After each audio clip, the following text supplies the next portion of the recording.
Los conceptos vertidos en este programa son de exclusiva responsabilidad de quien los emite.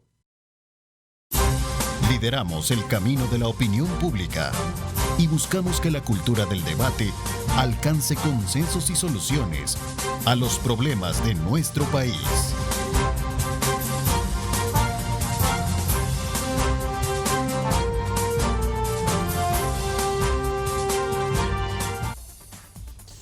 ¿Qué tal? Muy buenos días, El Salvador, ¿cómo están? Qué placer enorme saludarles. Bienvenidos una vez más a una edición de Diálogo 21 correspondiente a este día jueves.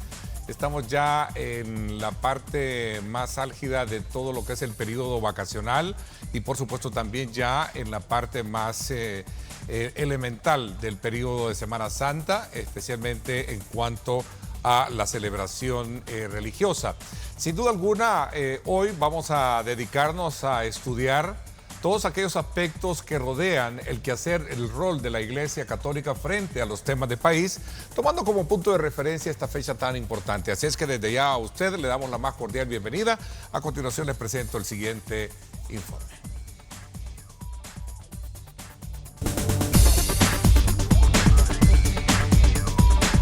La Semana Santa, también conocida como la Semana Mayor, es una de las celebraciones más significativas del calendario cristiano.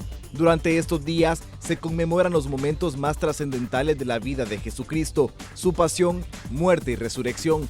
La Semana Santa inicia con el Domingo de Ramos, recordando la entrada triunfal de Jesús en Jerusalén, donde fue recibido con palmas y ramas de olivo. Le siguen el lunes, martes y miércoles santo, días en los que se rememoran eventos como la expulsión de los mercaderes del templo y la traición de Judas. El triduo pascual comienza el Jueves Santo con la celebración de la Última Cena y el lavatorio de los pies. El Viernes Santo se centra en la crucifixión y muerte de Jesús. El sábado es un día de silencio y espera que culmina en la Vigilia Pascual, donde se celebra la resurrección de Cristo, marcando el inicio del Domingo de Pascua. En El Salvador es una de las expresiones culturales y religiosas más significativas del país. Durante esta semana, las comunidades salvadoreñas se unen en actos de fe, tradiciones ancestrales y manifestaciones artísticas que reflejan la profunda devoción del pueblo. Una de las costumbres más destacadas es la elaboración de alfombras de aserrín y sal teñida, especialmente en ciudades como San Salvador, Izalco y Sonsonate. Estas coloridas obras de arte se crean en las calles para recibir las procesiones del Viernes Santo, simbolizando el camino de Jesús hacia la crucifixión. Pero para profundizar en el verdadero significado de la Semana Santa, no se pierda esta mañana Diálogo 21 con Ernesto López. Reportó Jonathan Cortés.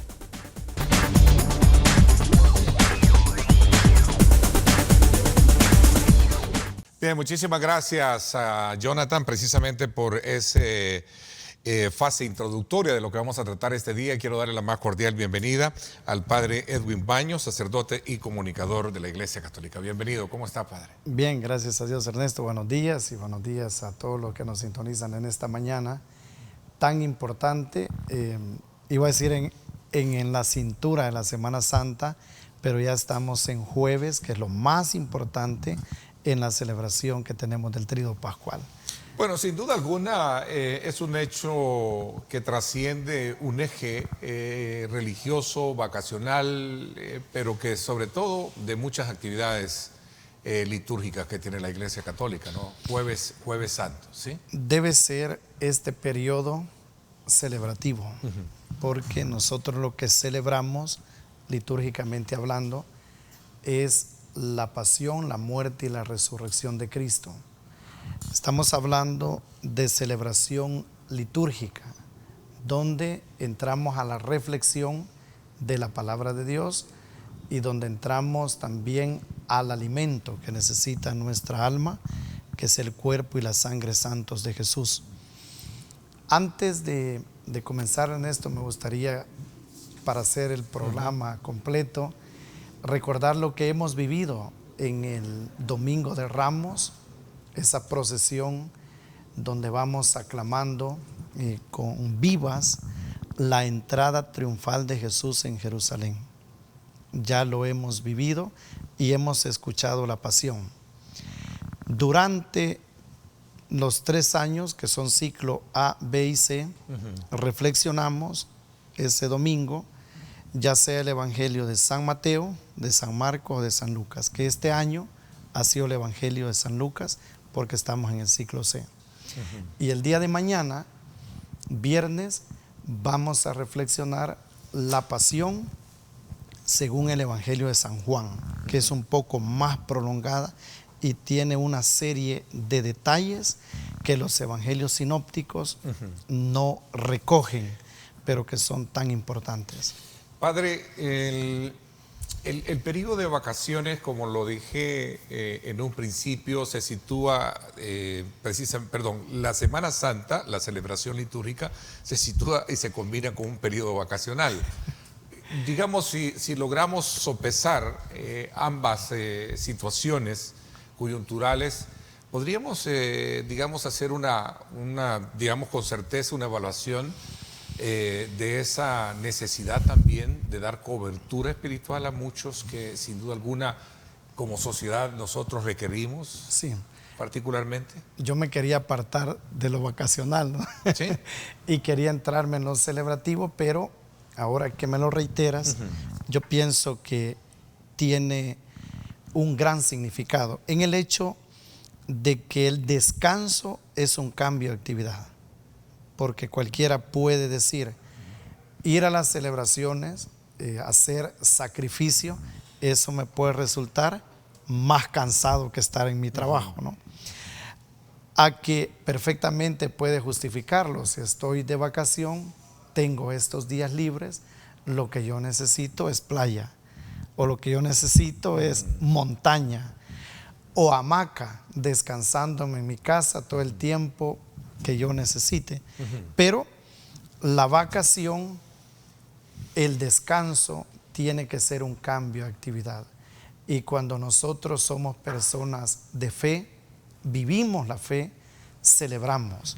Y por eso es que quiero que esto lo comprendamos de esa manera. La Semana Santa es para celebrar los misterios de nuestra fe.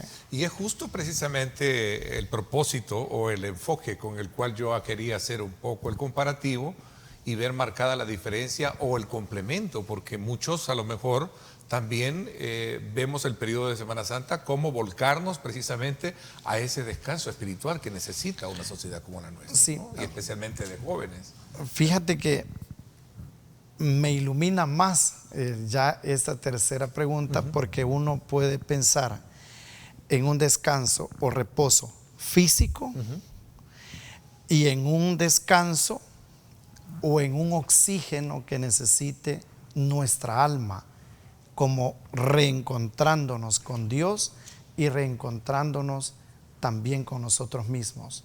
Porque este tiempo de celebración es auténtico para la reflexión. Y a veces lo hacemos caminando por las calles en las procesiones, otras veces lo hacemos de rodillas en la calle, también en las procesiones, en el caso del Vía Crucis de mañana por la mañana, y otras veces lo hacemos sentados en los bancos en una iglesia, ¿no? Por ejemplo, tengo tan grabado la reflexión de las 7 palabras de Jesús en la cruz, o sea, donde muestran el auténtico testamento del Señor antes de que expire a la vida humana como nosotros aquí, ¿no? Por supuesto que es una vida humana y divina, pero Él cierra ese ciclo de vida humana y lo hace con esas 7 palabras, sus últimas palabras en la cruz. Y es momento de reflexión, muchas veces sentado en la iglesia, delante del retablo, del altar mayor, de un crucifijo. Es un descanso físico y del alma, ¿no? ¿Qué es lo que este periodo de Cuaresma marca? Lo que se conoce como la cuenta, digamos, atrás de la Semana Santa. Se inició con el miércoles de ceniza, que fue el miércoles 5 de marzo, si no más lo recuerdo, sí. y viendo un poco y concluye precisamente con el Jueves Santo. con el miércoles. El miércoles. Ayer terminó el tiempo de la Cuaresma para iniciar el Tríduo Pascual. A ver, ¿en qué consiste? Y eso es bien importante, por eso quería también entrar para conocer específicamente ese periodo, ¿no? El tiempo de la Cuaresma, que comenzó con el miércoles de ceniza, se cerró el día de ayer, con el miércoles santo. Pero la semana previa a la Semana Santa se llama Semana de Dolores. Y la Semana Santa inicia con el Domingo de Ramos. Y ahora nosotros comenzamos el Tríduo Pascual, que es la celebración de la pasión, de la muerte y la resurrección del Señor. Te voy a hacer la lista de celebraciones que prevemos para estos 3 días. Comenzamos hoy con la celebración de la misa crismal, que es donde el obispo consagra los santos óleos que usamos para los bautismos, para visita de los enfermos, para confirmaciones, consagraciones, y también hace el obispo la consagración del crisma. Estamos todos los sacerdotes con él y es el día en que renovamos nuestras promesas sacerdotales. Esto es hoy por la mañana. Hoy estaremos con nuestro obispo.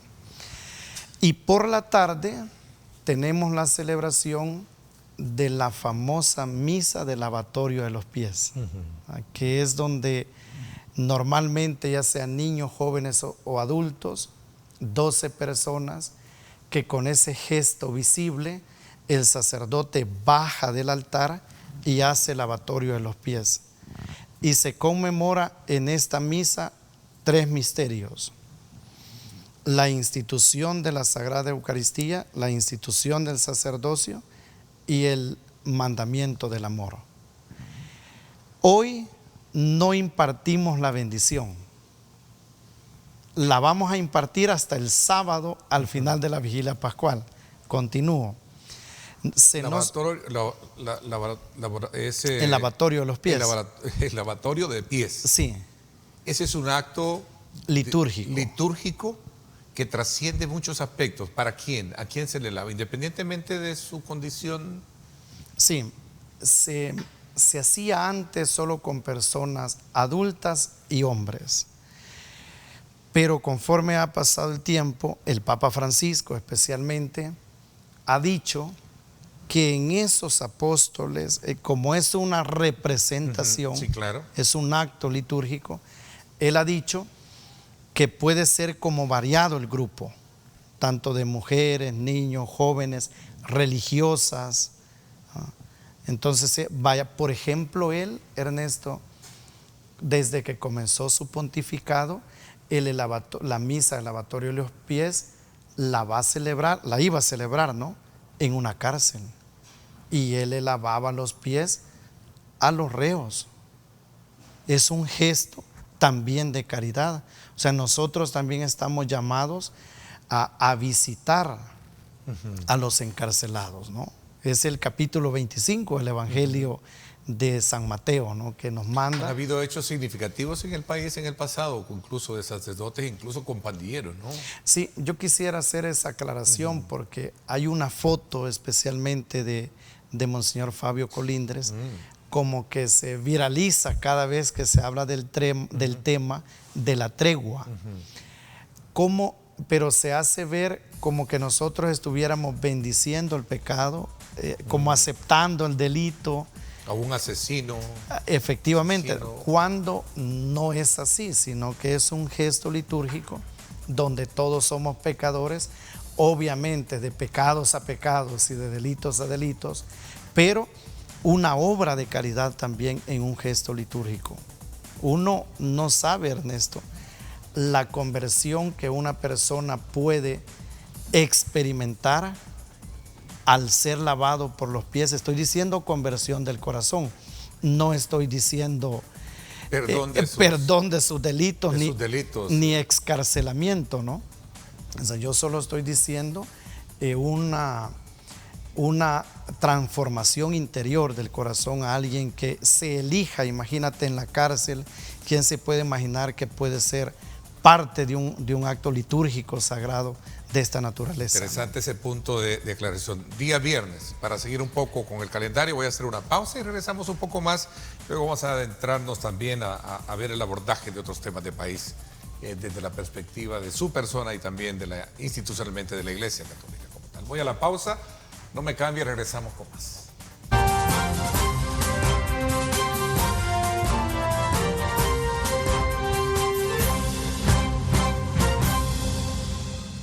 Estás viendo Diálogo.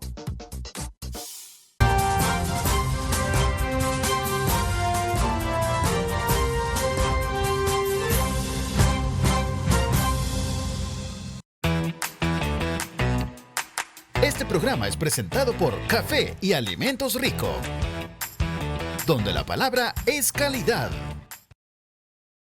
Día jueves y a buena hora para saborear una taza de café, y qué rico es disfrutar una taza de Café Rico, el café perfecto. Disfrútelo porque rico es calidad. Continuamos nuestra conversación con el padre Edwin Baños, sacerdote y comunicador de la Iglesia Católica esta mañana, que lo hemos traído desde Metapán, ¿verdad? Para poder contarnos él toda la experiencia y el trabajo particularmente que se lleva a cabo eclesial en un momento importante en la que se celebra la vida, la pasión, la muerte y resurrección de nuestro Señor Jesucristo. Sí, a veces pensamos que solo es el trabajo de los sacerdotes, ¿no? Porque es una semana bastante intensa para nosotros, pero en la realidad, Ernesto, el trabajo de los laicos es encomiable, ¿no? A veces uno se queda sin palabras, solo por ponerte un ejemplo, y comenzamos ya con el día viernes, ¿no? El día de mañana a las 8 están los jóvenes preparados ya, porque el Vía Crucis lo hacemos viviente, y estos jóvenes han pasado ensayando durante la Cuaresma, han confeccionado su propia vestimenta, han hecho el recorrido, solo por decirte algo, ¿no? Y ya preparándose para la crucifixión, que hacen todo tipo de gestos y movimientos, y es un momento muy especial para toda la comunidad presenciar eso en una dramatización. Bueno, y eso es parte, digamos, de toda esa algarabía, pero también de ese sentimiento reflejado en un cuadro tan importante que es la procesión de las 11, y luego viene el periodo de crucifixión, ¿verdad? Y de todo el, digamos, como el velo mismo, ¿no?, que se tiene, ¿no? Sí. Ya en horas de la tarde, noche, ¿no? Sí, fíjate, Ernesto. Con el Santo Entierro, ¿no? Efectivamente. Terminamos con las celebraciones. Sí. Te iba a hacer otra reflexión, si me permiten, un paréntesis. Porque este tipo de actos es bien difícil con los niños, porque como ellos pues están pequeñitos, ¿no? Entonces los padres tienen la oportunidad para explicarles, pero hay cosas que ellos no las logran asumir bien, ¿no? O por ejemplo la película de la Pasión, que incluso nosotros, personas mayores, se nos hace difícil estar viendo una situación así, ¿no? Sin embargo, como son gestos y dramatizaciones de la fe, también hay una oportunidad para que nosotros veamos cómo sufrió nuestro Señor realmente para el perdón de nuestros pecados, porque la cruz, de esa cruz es donde emana el perdón de nuestros pecados, que son tantos, ¿no?, de la humanidad y de manera personal. Con eso cierro, porque con los niños es bastante difícil. Bueno, es que no podríamos también, creería yo, padre, si me lo permite, dejar de identificar precisamente los mensajes, pero también el simbolismo, ¿no?, cuyo impacto obviamente es bastante dramático emocionalmente hablando. Cuando vemos la crucifixión, cuando vemos el castigo, ¿verdad? Y más cuando sabemos que tenemos mucho a Jesús en nuestros corazones, ¿no? Entonces viene ese sentimiento, pero eso es estar, digamos, siendo sensible a ese amor que que precisamente dio nuestro Señor Jesucristo por nosotros, ¿no? La Semana Santa precisamente es para eso, para entrar en ese periodo de reflexión. Una especie de catarsis, ¿eh? Y qué bien, ¿no? Catarsis, transformación, conversión del corazón, un recomenzar la vida, ¿no? Mucha gente, Ernesto, no solamente vive la Semana Santa como un periodo celebrativo, sino que es un inicio para comenzar a perseverar. Y a mí esto me llama la atención. Te voy a poner un ejemplo. Durante la Cuaresma tuvimos una experiencia de un Vía Crucis en el viernes, que nos vino una lluvia, pero tormenta, ¿no? Y andaba gente muy mayor, gente con bordón, y en el momento pues tuvo que salvaguardarse como podía ahí, ¿no? Bajo los garages, etcétera. Caminando con ellos, yo pensaba, esto es perseverar hasta el final. Mucha gente se queda o nos quedamos en el camino, pero la Semana Santa a veces es para recomenzar, para dar ese paso y seguir perseverando. Jesús en el Evangelio dice unas palabras que son tan esperanzadoras: el que persevere hasta el final, ese se salvará. No hace otra referencia a Jesús al que pecó poco, al que pecó mucho o al que hizo desgracias. No, el que persevere hasta el final. Es obvio que en el perseverar de nuestra vida, hacer presencia en estas celebraciones es recibir la bendición de la palabra de Dios, y es prepararnos también para recibirlo en la Eucaristía, ¿no? Hay un espacio importante, creo, en esta conversación que tenemos, en esta reflexión de esta mañana, Padre, y es precisamente ver que el Papa Francisco pidió como lema para esta Cuaresma 2025 enfocar las siguientes frases: caminemos juntos en la esperanza. ¿Sí? Ahí está, por cierto. Sí. ¿Por qué el Papa centró la Cuaresma en esta frase? Porque estamos dentro del año jubilar, que él quiso ponerle como lema: peregrinos de la esperanza. Ya una peregrinación te hace referencia a caminar, pero a eso hemos de sumarle que acabamos de clausurar el sínodo de la sinodalidad. Y sínodo significa caminar juntos. Entonces, en el conjunto de todo eso, el Papa nos quiere recordar en esta Cuaresma, y especialmente en la Semana Santa, en que nuestra vida tiene que ser caminar juntos. Y las peregrinaciones, las procesiones, de manera visible nos muestran eso, ¿no? Vamos juntos. Tiene muchos elementos, digamos, que podemos encontrar en esa frase, como por ejemplo caminar codo a codo, caminar juntos, como usted bien lo dice, sin pisotear o dominar al otro, ¿no? Sí, es que es eso, ¿no? Cuando nosotros nos vemos con el otro como hermanos, vemos que el otro nos puede ayudar, pero que nosotros también somos ayuda para el otro, comprendemos que en ese camino, si topamos codo a codo, Ernesto, no es solamente para saludarlos, sino que en un momento también eso será una mella, también será una discusión, también será una incomprensión. Lo que nosotros no podemos permitirnos en ningún momento es que en el caminar juntos e irnos golpeando, o como hacía una hermana que por cierto llevaba el paraguas en ese Vía Crucis, decirme: Padre, ¿por qué no recordamos nuestra niñez? Y me decía ella con esta palabra: ¿por qué no chapaleamos en el agua? Y lo hizo en algún momento, ¿no? Pero ella iba con sandalias, Ernesto, y yo iba con zapatos. ¿Qué crees que sucedió cuando yo chapaleé? También, no solamente nos vamos a mojar mientras caminamos, no solamente nos vamos a empolvar también si es verano, sino que este caminar juntos pues implica todo eso, ¿no? porque hay desacuerdos, porque hay opiniones que difieren, porque hay diferentes maneras de ser, pero cuando caminamos juntos el objetivo es el mismo. O sea, yo no solamente lo veo en el ámbito de la fe, alcanzar la vida eterna, no solamente lo veo en la iglesia, en el defender unos dogmas, la verdad de Cristo, sino que lo veo también en una realidad de un país que se esfuerza por alcanzar pues un mismo objetivo, una misma finalidad, ¿no?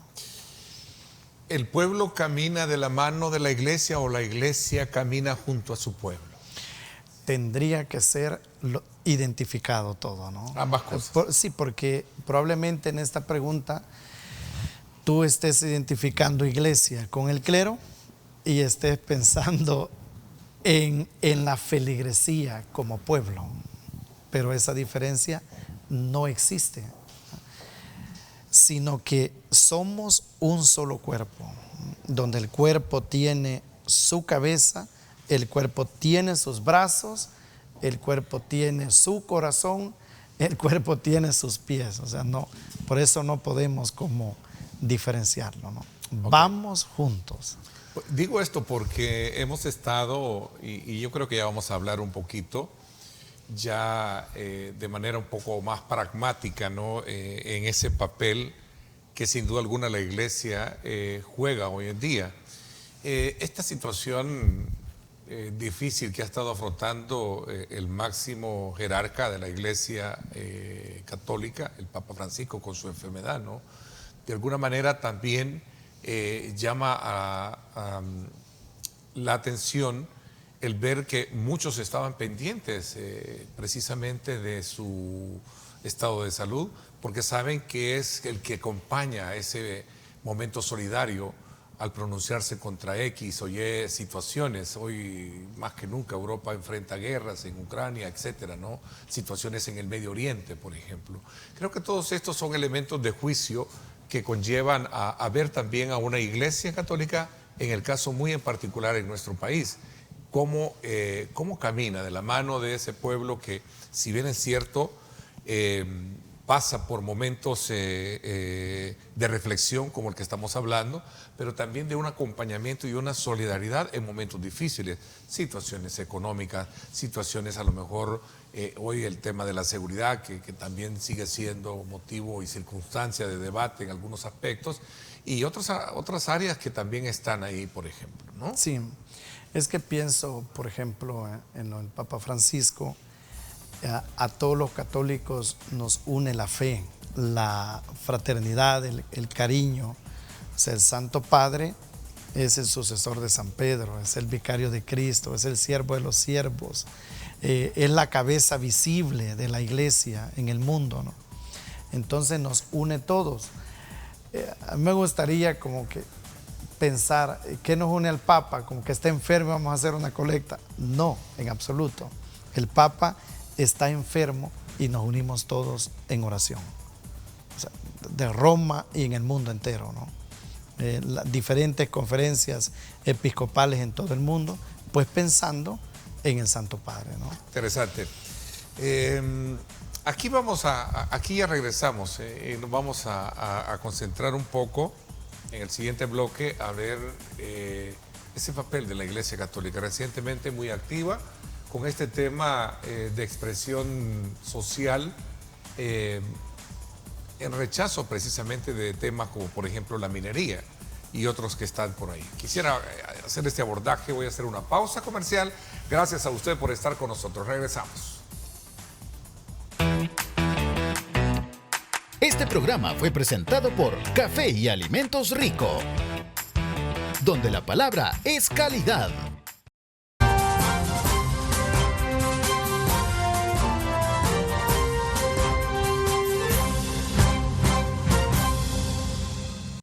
Estás viendo Diálogo.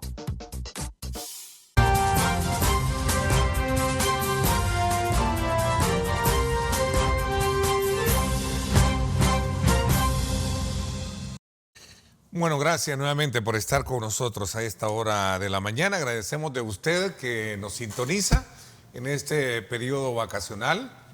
Nosotros estamos acá precisamente para llevarles a ustedes también el otro escenario que marca este hecho que trasciende, particularmente el tema de las actividades que se dan en el contexto de la Semana Santa, más que periodo vacacional, y es precisamente todas las actividades litúrgicas que se dan para remembrar y sobre todo también para darle esa, digamos, ese recuerdo espiritual y ese aliento que muchos necesitan. Padre, la Iglesia Católica se pronunció recientemente por el tema de la minería. ¿Es esto el verdadero espacio que nutre esa relación pueblo que camina junto a su iglesia o iglesia que camina junto a su pueblo? Sí. Como lo dijo en su momento Monseñor Romero, por ejemplo. Estaba pensando en esta realidad, Ernesto. Muchas veces se nos hace la observación a la iglesia que no nos hemos pronunciado en un determinado tema, ¿no? Y tiene su valor, su trascendencia, cada vida humana, su grandeza. Y se nos observa en otras ocasiones cuando nos pronunciamos, ¿no? Como ha sido en el caso que tú has señalado de la minería. Creo que la misma sabiduría que el Señor pone en los pastores es lo que hace reaccionar cuando se tiene que reaccionar. Te voy a hacer un recorrido con el tema de lo que hemos vivido históricamente y yo he pensado muchas veces en eso, ¿no? No es que la iglesia no se haya pronunciado, no haya hecho una marcha, haya aceptado cuando vivíamos aquellos momentos difíciles de la delincuencia. O sea, realmente en el interior de la iglesia había mucho sufrimiento. Pero a veces, Ernesto, es el tema de las leyes que están y no se cumplen.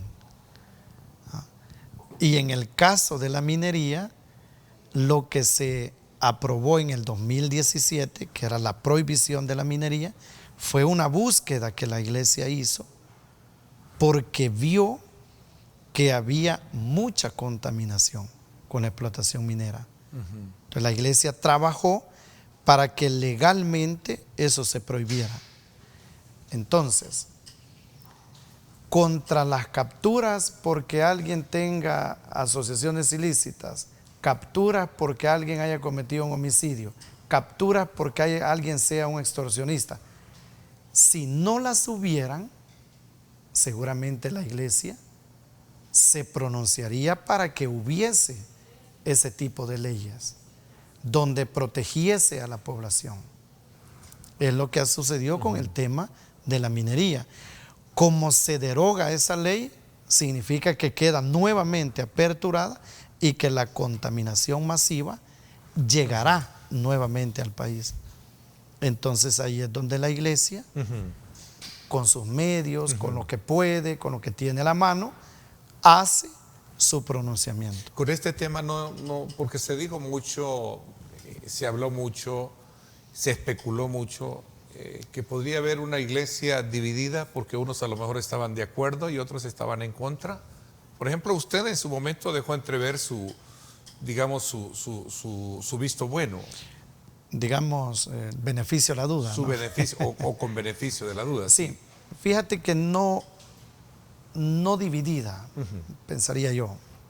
Digamos, bonito en los programas porque uno logra expresarnos. Clarificar y sobre todo también aclarar aspectos. Exacto. ¿No?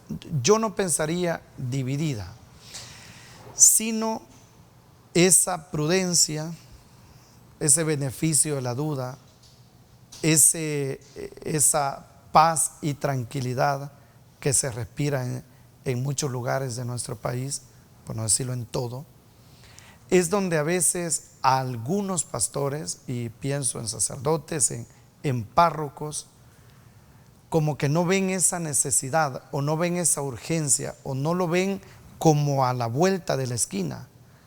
Entonces su manera es de detenerse, de decir vamos a ver qué pasa, Mientras que otros, y en este caso encabezado por el arzobispo, son en los que dicen no, tenemos que actuar ya, tenemos que hacerlo de esta manera. Y otros nos unimos. Entonces está como esa parte, no división, sino en decir, pues vamos a esperar y ver qué es lo que pasa. Porque yo he hablado con muchos sacerdotes y creo que esa ha sido como la actitud. Hay que darle el beneficio de la duda. Eso fue lo que yo dije desde el inicio, pero cuando vino inmediatamente la derogación, fue donde yo dije, no, hay que ver mejor esto, ¿no? La derogación. Nuevamente. ¿Sabes, Ernesto, que al respecto... Porque esta es una postura oficial o personal, ¿no? No, esto es institucional. La iglesia lo que pide es la derogación de la ley de la minería metálica. Es lo que la iglesia ha pedido y por eso se ha pronunciado con estas 150,000 firmas que en su momento... Y no un millón, como presentamos. decían uno, que también creo que me llevó a hacer una aclaración con usted en su momento, ¿se recuerda? Sí. Porque se decía que era 1 millón, ¿no? Sí, y también ahí aclaré la confusión que hubo con la petición de firmas en su momento y también recordé que en una se pedía el DUI y en las otras no se pedía. Sí. Y esa fue la, digamos, lo físicamente, lo material que se pudo llevar. Pero a nosotros nos lleva mucho a confiar en una decisión con sabiduría de parte del presidente de la República, de los diputados de la Asamblea, porque si con 8,000 comentarios de redes el presidente hizo un marcha atrás con la del Chivo Pets, ¿no? ¿Cómo no va a echar marcha atrás, o no debería, mejor dicho, echar marcha atrás con 150,000 firmas?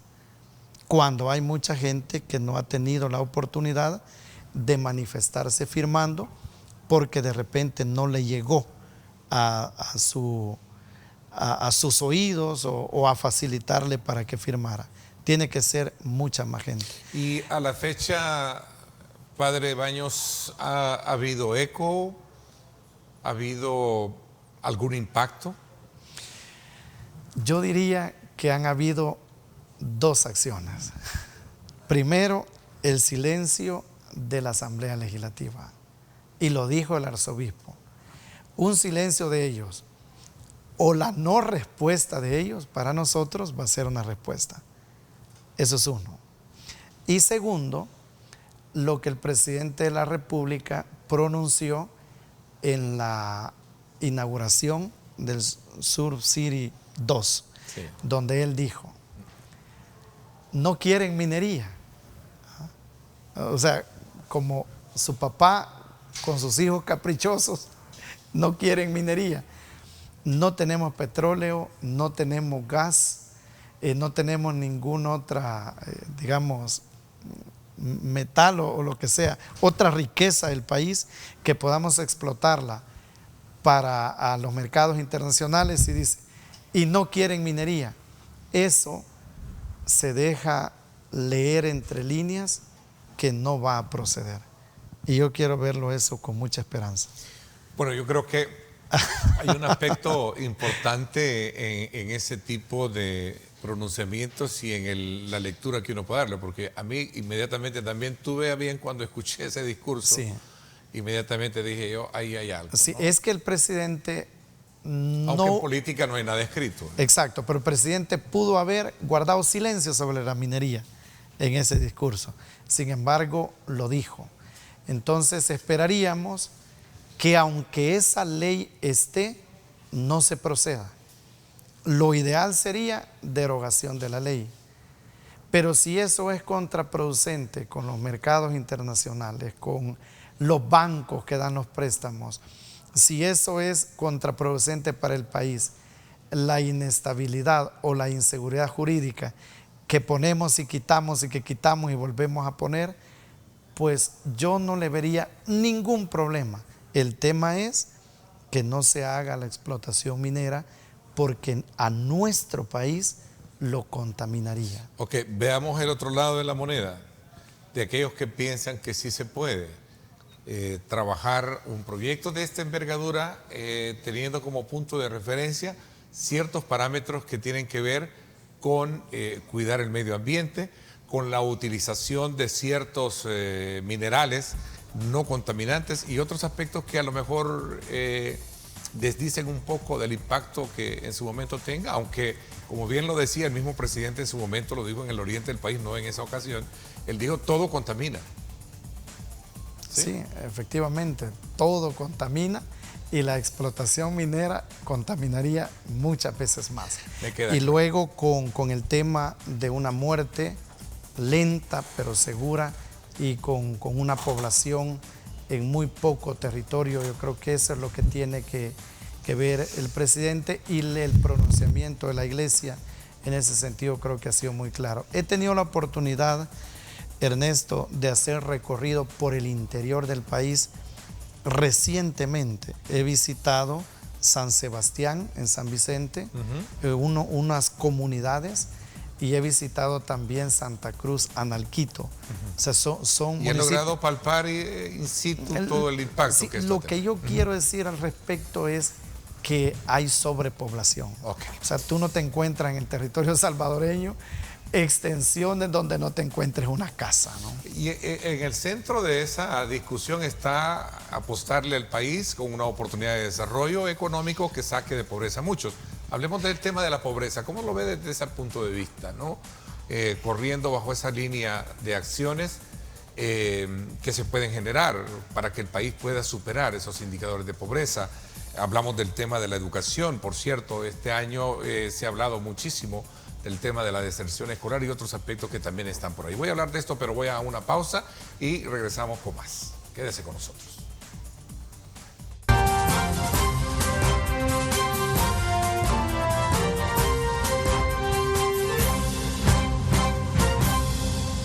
Estás viendo Diálogo.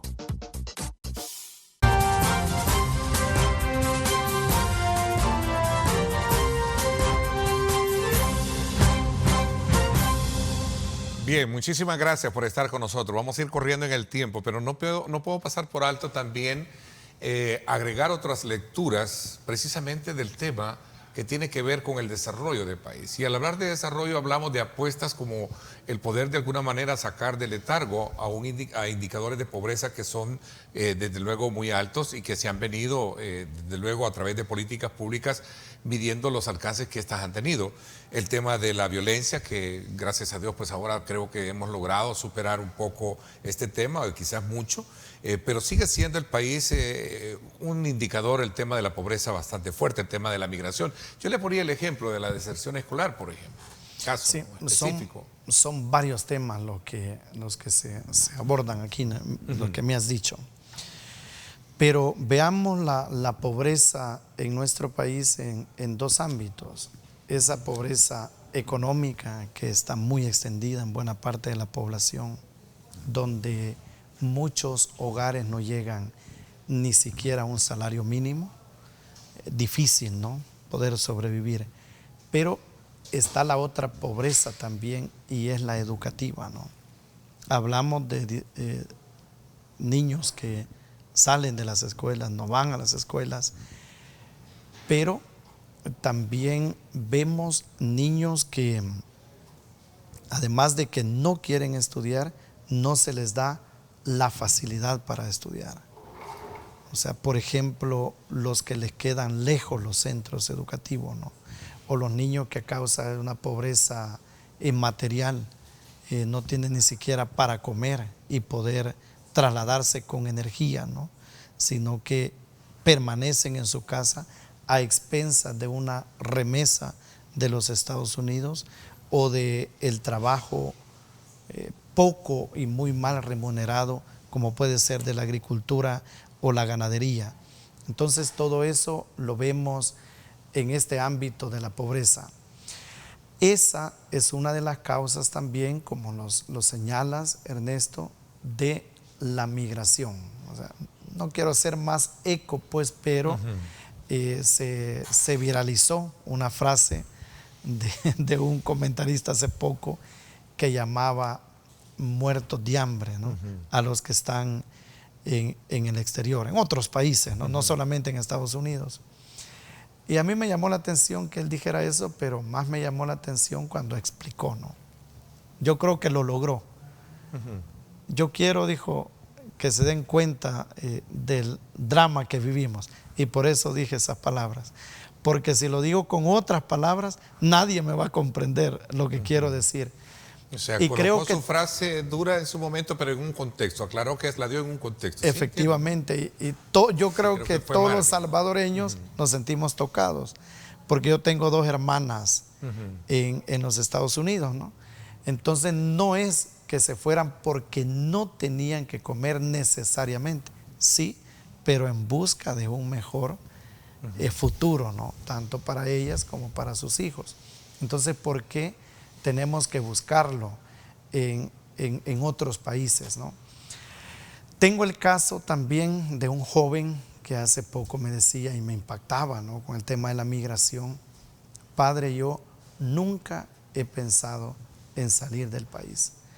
Y me dice, y me he visto en momentos muy difíciles en los que no he tenido trabajo ni he tenido dinero. Pero ahora, pues felizmente casado, con su trabajo y saliendo adelante. Creo que no es la oportunidad para todos de la misma manera, pero si nosotros quisiésemos verlo en estos momentos y en este contexto de Semana Santa y reflexión, yo diría 3 puntos para apostarle al desarrollo en nuestro país. 1, el turismo, como ya lo está trabajando intensamente el presidente. Yo soy un sacerdote que tengo la oportunidad no de hacer solamente turismo, sino las peregrinaciones o de visitar otros países, ¿no? Pero cómo quedo convencido del movimiento económico del turismo, y creo que el presidente lo está llevando muy bien hacia adelante. Otro polo de desarrollo pudiese ser potenciar más la producción, tanto de agricultura y ganadería en nuestro país, que eso ha quedado pues bastante marginado, ¿no?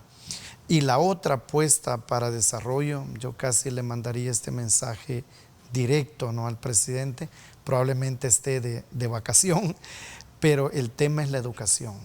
O sea, no solamente hablar que tenemos educación o que damos computadoras, sino verdaderamente apostarle a esa área. O sea, investigar, ver por qué es que hay diserción escolar, o sea, por qué es que los niños no van, no llegan. Señor presidente, en Estados Unidos es un delito para los padres que no envían los niños a la escuela. ¿Y por qué no lo...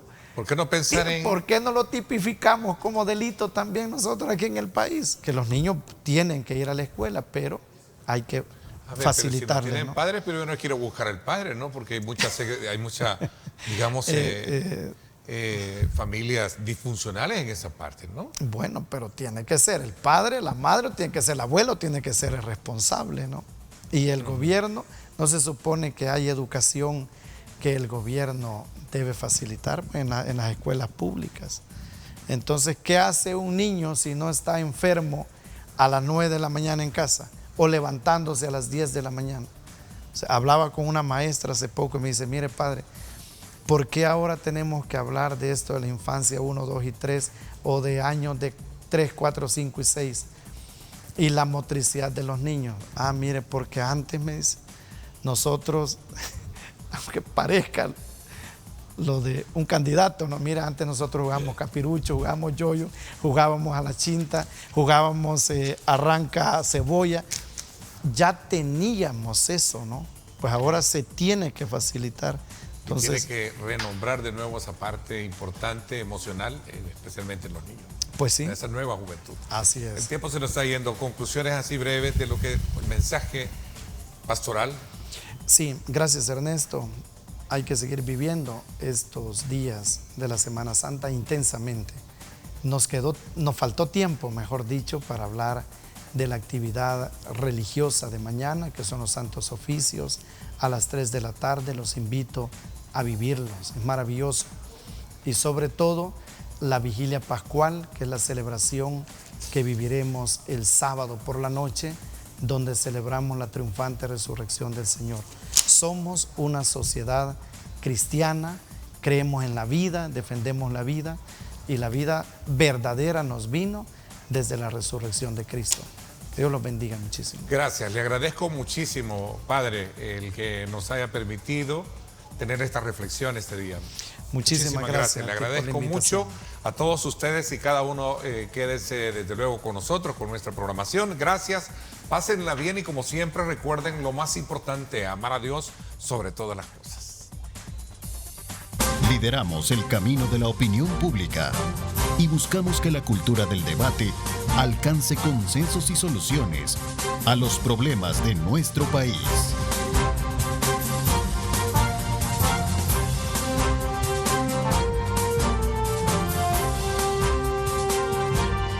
Los conceptos vertidos en este programa son exclusiva responsabilidad de quien los emitió